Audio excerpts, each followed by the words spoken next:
অনেকেই জানেন না যে লালু প্রসাদ যাদব এবং উমেশ যাদব একসময় এখানে পুরপিঠে বিক্রি করতে আসতেন বলে জায়গাটার নাম হয়েছে যাদবপুর। তাদের এটাও জানিয়ে রাখি যে এই যাদবপুরে দীপিকা পাড়ুকোনের একটি বাংলো রয়েছে যার কিচেনটাকে আক্ষরিক অর্থেই বলা যায় ওপেন কিচেন, যেখানে কাজ না থাকলে লেহেঙ্গা পরে চপ ভাজেন রণবীর সিং।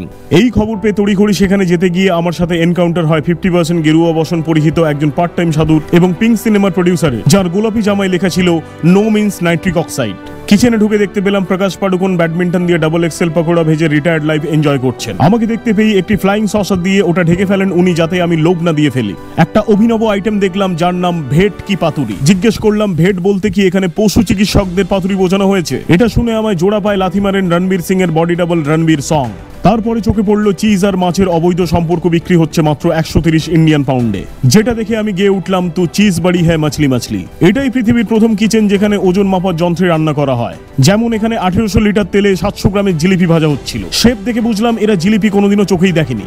যাই হোক, আমাকে ওরা ভেজে দেয় একটা চকোবার আইসক্রিম, যেটাতে একটা কামড় দিতেই আমি বুঝতে পারি চকোবার আইসক্রিমের জায়গায় আমাকে দেওয়া হয়েছে মঙ্গলবার আইসক্রিম, কারণ ভেতরের স্টাফিং এ সবকিছুই ছিল ভেজ। তবে ওই দিন ওদের স্পেশাল মেনুটা তৈরি হচ্ছিল একটা সিলিন্ডারের ভেতর কার্বন ডাই অক্সাইডের ভাপে।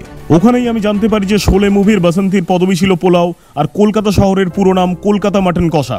ওদের একসাথে দেখলে মনে হয় লাল হলুদ দেখছি। শেষমেশ ওটাই প্যাক করিয়ে নিয়ে এসে বাগানে বসিয়ে মোহন নামে আমার এক বন্ধুকে খাওয়ালাম।